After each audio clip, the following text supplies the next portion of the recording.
باللہ من الشیطان الرجیم بسم اللہ الرحمن الرحیم یختص برحمتہ من یشاء واللہ واسع علیم یختص برحمتہ من یشاء واللہ ذو الفضل العظیم۔ یہ آل عمران آیت نمبر 74 ہے۔ ترجمہ اس کا یہ ہے یختص برحمتہ من یشاء، وہ یعنی اللہ خاص کر لیتا ہے اپنی رحمت کے لیے جس کو چاہے۔ واللہ ذو الفضل العظیم، اور اللہ بڑے فضل کا مالک ہے،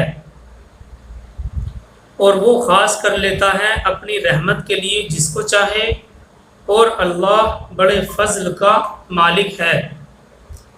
واللہ واسع علیم، دیکھیے اس آیت میں لفظ واسع استعمال ہوا ہے، جو عام طور پر قرآن مجید میں 3 موقعوں پر استعمال کیا جاتا ہے، جو عام طور پر قرآن مجید میں 3 جگہوں پر لایا جاتا ہے۔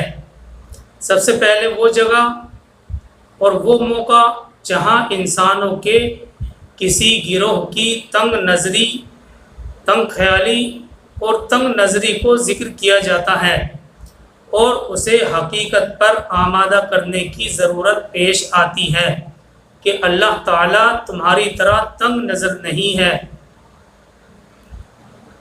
دوسرا وہ موقع، لفظ واسع قرآن میں اس جگہ بھی استعمال کیا جاتا ہے جہاں پر کسی کی کنجوسی اور تنگ دلی پر ملامت کرنی ہوتی ہے، اور قرآن کریم کو یہ بتلانا ہوتا ہے کہ اللہ فراخ دست ہے، کشادہ ہاتھ والا ہے، تمہاری طرح کنجوس اور بخیل نہیں ہے۔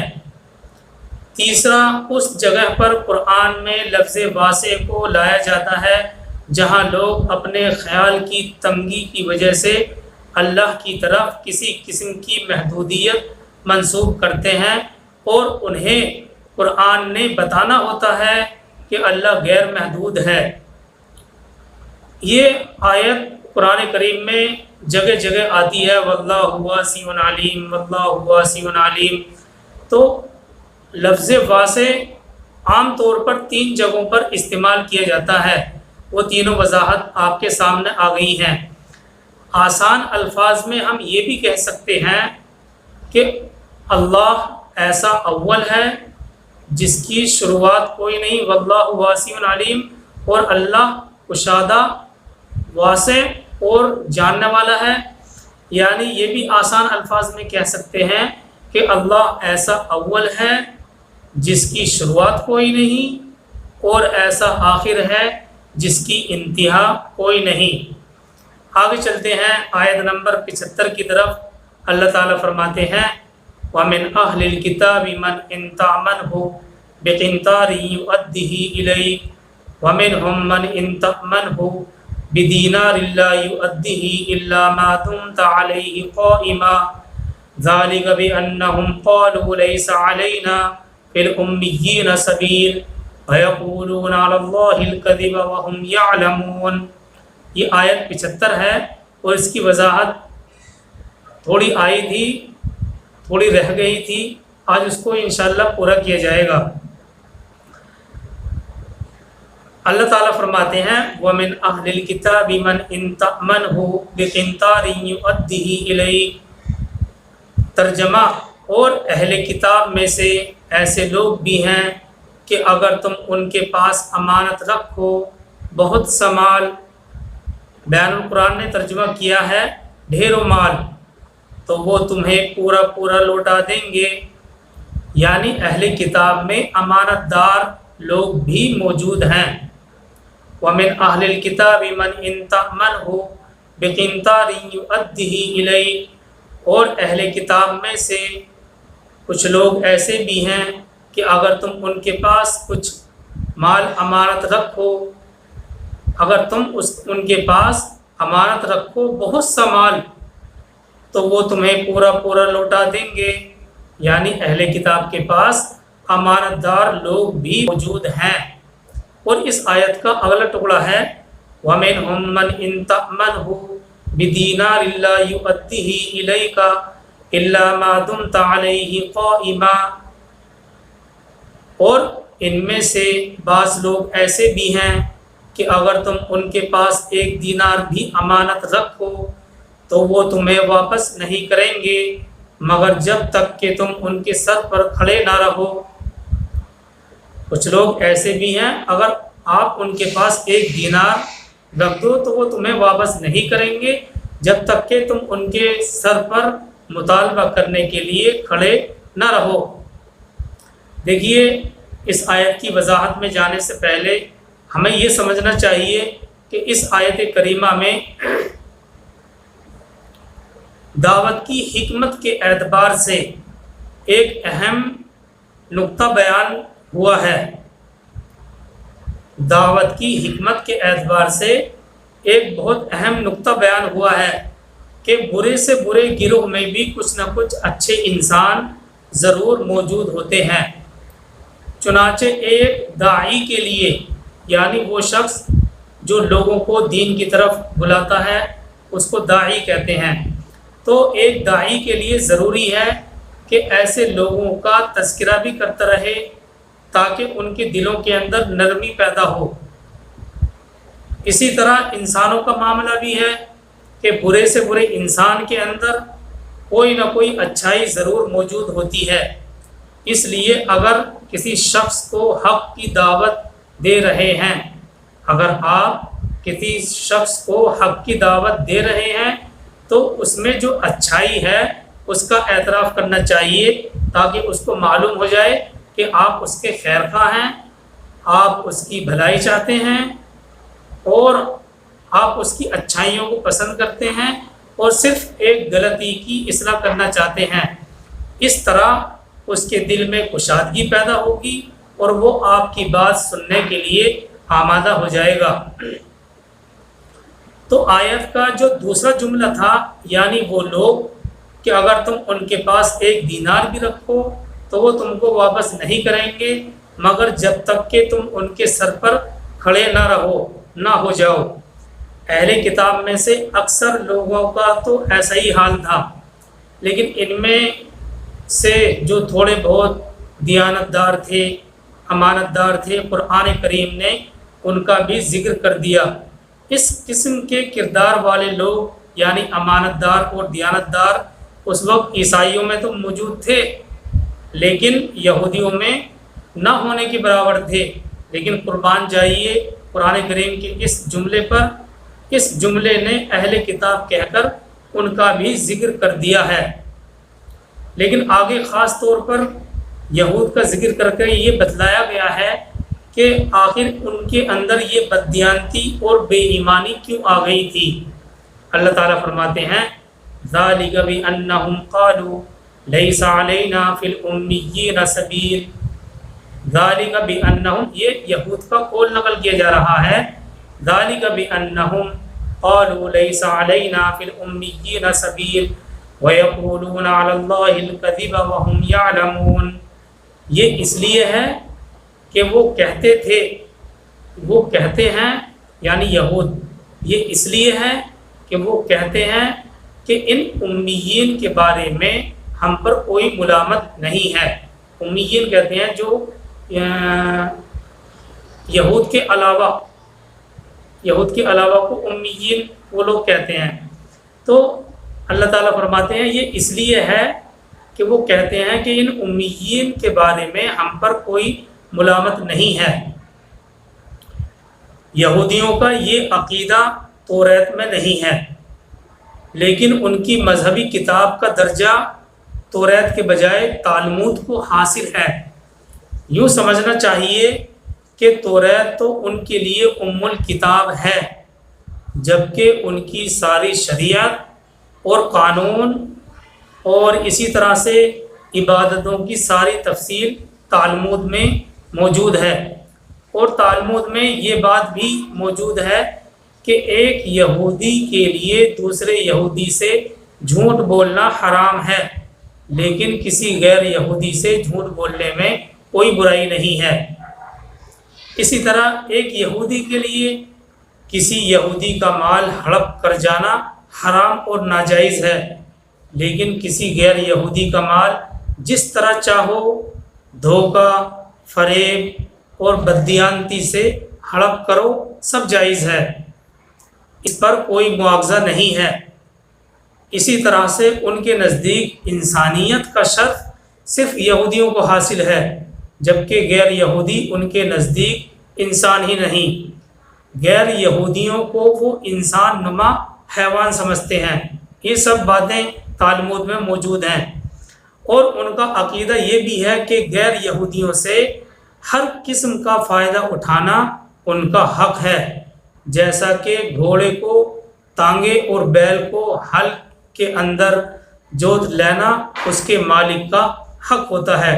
تو قرآن کریم نے تو صرف ان کے بارے میں یہ قول نقل کیا ہے، ذَلِكَ بِأَنَّهُمْ قَالُوا لَيْسَ عَلَيْنَا فِي الْأُمِّيِّينَ سَبِيلٌ، یہ وجہ ان کے اندر جو بددیانتی پیدا ہو گئی تھی اس کی وجہ اور ریزن یہ تھا کہ وہ اس لیے کہ وہ کہتے ہیں کہ ان امیین کے بارے میں ہم پر کوئی ملامت نہیں ہے، یعنی اگر ہم ان کا مال ہڑپ جائیں یا ان کو دھوکہ فریب دے کر دے دیں تو ہمارے اوپر کوئی ملامت نہیں ہے۔ تو قرآن نے صرف اتنا سا اشارہ کر کے قرآن آگے بڑھ گیا۔ تو جب ہم تالمود میں دیکھتے ہیں تو تالمود میں ان کے عقیدے کی بڑی وضاحت ملتی ہے کہ ایک یہودی کے لیے دوسرے یہودی سے جھوٹ بولنا حرام ہے، لیکن کسی غیر یہودی سے جھوٹ بولنے میں کوئی برائی نہیں، کوئی قباحت نہیں۔ اسی طرح ایک یہودی کے لیے کسی یہودی کا مال ہڑپ کرنا حرام اور ناجائز ہے، لیکن غیر یہودی کا مال جس طرح چاہو دھوکہ فریب اور بددیانتی سے ہڑپ کرو، سب جائز ہے، اس پر کوئی مواخذہ نہیں۔ ان کے نزدیک انسانیت کا شرف صرف یہودیوں کو حاصل ہے، جبکہ غیر یہودی ان کے نزدیک انسان ہی نہیں ہیں۔ تو بہرحال یہ سب عقائد تھے۔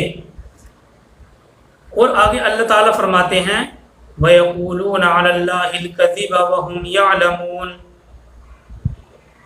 اور وہ جھوٹ گھڑ کر اللہ کی طرف منسوب کر رہے ہیں، اور وہ جھوٹ گھڑ کر اللہ کی طرف منسوب کر رہے ہیں، حالانکہ وہ جانتے ہیں اللہ نے ایسی کوئی بات نہیں فرمائی ہے۔ دیکھیے یہ قرآن کریم کی خاصیت ہے کہ وہ غیر مسلم کے اچھے اوصاف کی بھی تعریف کرتا ہے۔ یہی وجہ ہے کہ غیر مسلم کے اچھے اوصاف کی تعریف کرنا درست ہے۔ اس آیت میں بعض اہل کتاب کے امانت دار ہونے پر تعریف کی گئی ہے۔ تو اب اگر ان اہل کتاب سے وہ اہل کتاب مراد ہیں جو ایمان لا چکے تھے تو ان کی تعریف کرنے میں کوئی حرج نہیں۔ یہاں پر یہ بات یاد رکھنی چاہیے کہ اس آیت میں بعض اہل کتاب کے امانت دار ہونے پر تعریف کی گئی ہے، تو اگر ان اہل کتاب سے وہ اہل کتاب مراد ہیں جو ایمان لا چکے تھے تو ان کی تعریف میں کوئی حرج نہیں، لیکن اگر خاص مومن مراد نہ ہوں بلکہ مطلقاً اہل کتاب مراد ہوں جن میں غیر مسلم بھی شامل ہیں، تو اس صورت میں یہ سوال پیدا ہوتا ہے کہ کافر کا کوئی عمل مقبول ہی نہیں ہوتا تو پھر ان کی تعریف سے کیا فائدہ ہو سکتا ہے؟ جواب اس کا یہ دیا جائے گا کہ کسی چیز کا مقبول ہونا اور چیز ہے اور اس کی تعریف کرنا اور چیز ہے۔ تعریف کرنے سے یہ بات لازم نہیں آتی کہ وہ اللہ کے یہاں بھی مقبول ہو۔ اصل میں قرآن کریم یہ بتلانا چاہتا ہے کہ اچھی بات چاہے کسی کی بھی ہو وہ بھی کسی درجے میں اچھی ہی ہوتی ہے، جس کا اب دیکھیے اگر کسی کافر کی اچھی بات ہے تو وہ کسی درجے میں اچھی بات ہے اور اس کا فائدہ اس کو دنیا میں نیک نامی کی صورت میں ملتا ہے۔ اس آیت میں وضاحت ہو جاتی ہے کہ اسلام تعصب اور تنگ نظری سے کام نہیں لیتا، بلکہ وہ کھلے دل سے اپنے مخالف کے ہنر کی بھی اس کے مرتبے کے لحاظ سے تعریف کرتا ہے۔ آیت کے الفاظ ہیں، دیکھیے آیت کے الفاظ میں ایک لفظ لایا گیا ہے، تو یہ جملہ لایا گیا ہے الا ما دمت علیہ قائما، مگر جب کہ تم ان کے سروں پر کھڑے رہو، یعنی تم کو ایک دینار بھی واپس نہیں کریں گے جب تک کہ تم اپنے قرض کا مطالبہ کرنے کے لیے ان کے سر پر کھڑے نہ رہو۔ اس آیت سے استدلال کر کے امام ابو حنیفہ کہتے ہیں کہ قرض دینے والے دائن کو یہ حق حاصل ہے کہ وہ اپنا قرض وصول کرنے تک مدیون کا پیچھا کرتا رہے۔ تو انہوں نے اس آیت سے استدلال کیا ہے۔ آگے چلتے ہیں، تو یہ یہاں تک آیت نمبر 75 کی وضاحت آ چکی ہے۔ آگے چلتے ہیں آیت نمبر 76 کی طرف۔ اللہ تعالیٰ فرماتے ہیں بلا من اوفا بعہدہ واتقى فإن اللہ يحب المتقین۔ بلا من اوفا بعہدہ واتقى، کیوں نہیں جو کوئی پورا کرے اپنا عہد اور وہ پرہیزگار ہے، تو اللہ کو محبت ہے پرہیزگاروں سے۔ بلا من اوفا بعہدہ واتقى فإن اللہ يحب المتقین، کیوں نہیں جو کوئی پورا کرے اپنا عہد اور وہ پرہیزگار ہے تو اللہ کو محبت ہے پرہیزگاروں سے۔ دیکھیے آیت نمبر 76 کے معرف اور مسائل یہ ہیں، اس آیت میں عہد کا ذکر کیا گیا ہے۔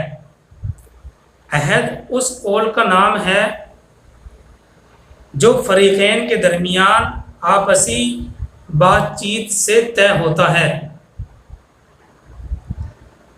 جس پر دونوں کی رضامندی، جس پر دونوں جانب کے لوگوں کا قائم رہنا ضروری ہوتا ہے۔ عہد کہتے ہیں اس قول کو جو دونوں طرف سے فریقین کے درمیان آپسی بات چیت سے طے ہوتا ہے، جس پر دونوں جانب کے لوگوں کا قائم رہنا ضروری ہوتا ہے، اور اس کے برخلاف ہوتا ہے وعدہ، وہ صرف ایک جانب سے ہوتا ہے، یعنی عہد عام ہے اور وعدہ خاص ہے۔ وعدہ ایک جانب سے ہوتا ہے، یعنی میں مثال کے طور پر میں آپ سے کوئی وعدہ کر لوں تو یہ ایک جانب سے ہوا، اور ہم بیٹھ کر آپس میں معاہدہ کریں گے تو اس کو کہتے ہیں عہد، اور اس عہد پر دونوں کا فریقین کا قائم رہنا ضروری ہوتا ہے۔ دیکھیے اگلی آیت میں جو آیت نمبر 77 ہے، اگلی آیت میں بھی عہد کی خلاف ورزی کرنے والوں پر 5 وعیدیں ذکر کی گئی ہیں۔ عہد کو پورا کرنے کی قرآن اور حدیث میں بہت تاکید آئی ہے۔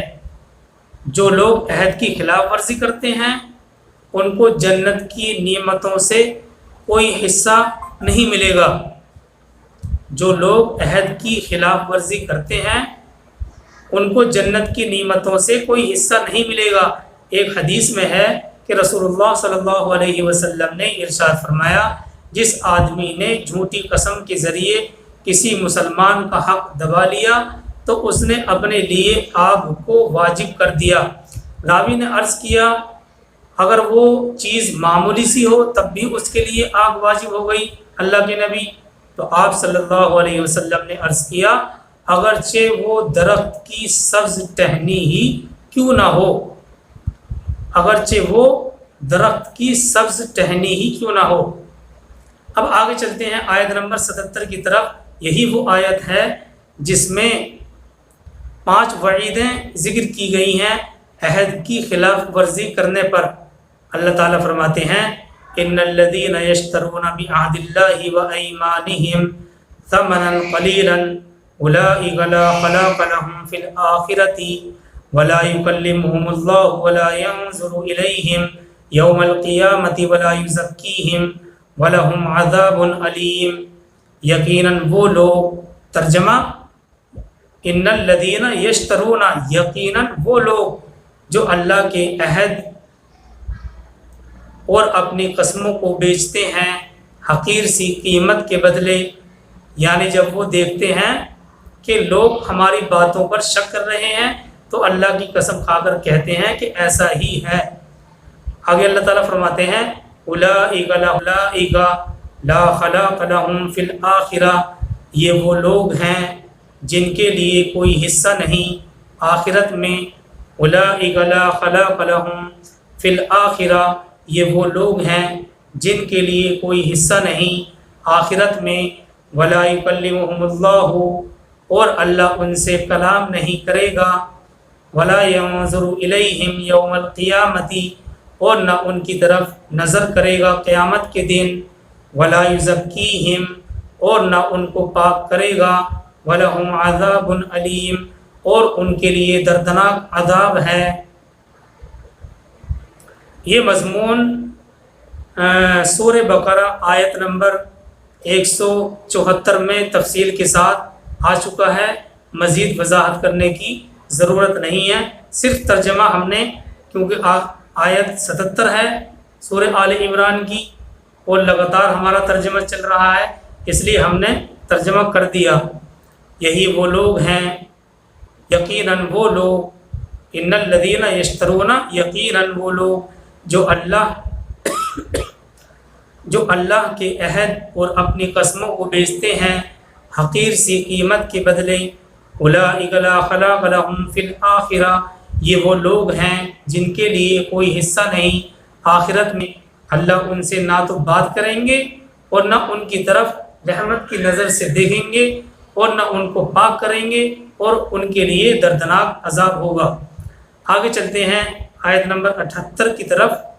اللہ تعالیٰ فرماتے ہیں وَإِنَّ مِنْهُمْ لَفَرِيقًا يَلْوُونَ أَلْسِنَتَهُمْ بِالْكِتَابِ لِتَحْسَبُوهُ مِنَ الْكِتَابِ وَمَا هُوَ مِنَ الْكِتَابِ وَيَقُولُونَ هُوَ مِنْ عِنْدِ اللَّهِ وَمَا هُوَ مِنْ عِنْدِ اللَّهِ وَيَقُولُونَ عَلَى اللَّهِ الْكَذِبَ وَهُمْ يَعْلَمُونَ.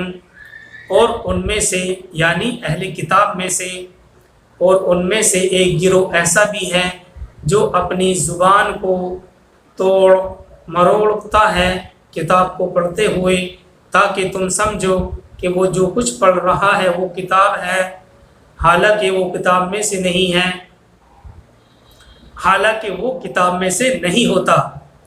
اور ان میں سے ایک گروہ ایسا بھی ہے جو اپنی زبان کو توڑ مروڑتا ہے کتاب کو پڑھتے ہوئے، تاکہ تم سمجھو کہ جو کچھ وہ پڑھ رہا ہے وہ کتاب میں سے ہے، حالانکہ وہ کتاب میں سے، وما ہوا من عند اللہ، حالانکہ وہ کتاب میں سے نہیں ہوتا. علماء یہود الفاظ کو ذرا سا ادھر سے ادھر مروڑ کر عبارت میں اپنی مرضی کے معنی پیدا کر لیا کرتے تھے. اس بارے میں سورہ بقرہ میں بھی گزر چکا ہے. دیکھیے اس آیت کا مطلب اگرچہ یہ بھی ہو سکتا ہے کہ وہ کتاب الہی میں تحریف کرتے ہیں یا الفاظ کا الٹ پھیر کر کے کچھ کا کچھ مطلب نکال لیتے ہیں، یہ مطلب تو ہو سکتا ہی ہے، لیکن اس آیت کا اصل مطلب یہ ہے کہ وہ کتاب کو پڑھتے ہوئے کسی خاص لفظ یا جملے کو جو ان کے فائدے کے خلاف ہو زبان کی گردش سے کچھ کا کچھ بنا دیتے ہیں. دیکھیے ان کی مثالیں اہل کتاب میں ہی نہیں پائی جاتی ہیں، بلکہ ہم بدقسمتی سے ہمارے معاشرے کے اندر بھی اس کی مثالیں پائی جاتی ہیں. مثال کے طور پر جو لوگ نبی کی بشریت کے منکر ہیں، وہ قرآن کے اس الفاظ قل انما انا بشر مثلکم، انا الگ پڑھتے ہیں اور ما الگ پڑھتے ہیں، اور ترجمہ اس کا یہ کرتے ہیں کہ میں تم جیسا بشر نہیں. حالانکہ انما انما یہ انا کے ساتھ ہے، لیکن وہ انا کو الگ پڑھتے ہیں اور ما کو الگ پڑھتے ہیں اور اس کا ترجمہ کرتے ہیں کہ میں تم جیسا بشر نہیں. بہرحال اس آیت یعنی آیت نمبر 78 کا مقصد یہ ہے کہ اپنے عقیدے کو درست کرنے کے لیے یا اپنا تھوڑا سا دنیاوی فائدہ حاصل کرنے کے لیے اللہ کی کتاب کے الفاظ کو توڑ مروڑ کر پیش کرنا یہ جائز نہیں. اور اسی آیت میں ہے وَيَقُولُونَ هُوَ مِنْ عِنْدِ اللَّهِ، یہ توڑ مروڑ کر کہتے ہیں کہ یہ اللہ کی طرف سے ہے، حالانکہ وہ اللہ کی طرف سے نہیں ہوتا، اور وہ جان بوجھ کر اللہ پر جھوٹ باندھتے ہیں۔ وَيَقُولُونَ عَلَى اللَّهِ الْكَذِبَ وَهُمْ يَعْلَمُونَ، اور وہ اللہ پر جھوٹ باندھتے ہیں حالانکہ وہ جانتے بھی ہیں۔ تو یہاں تک آیت نمبر 78 کی وضاحت ہے۔ اللہ تعالی ہم سب کو ان تمام باتوں پر عمل کرنے کی توفیق عطا فرمائے۔ سبحان اللہ و بحمدہ، سبحانک اللہم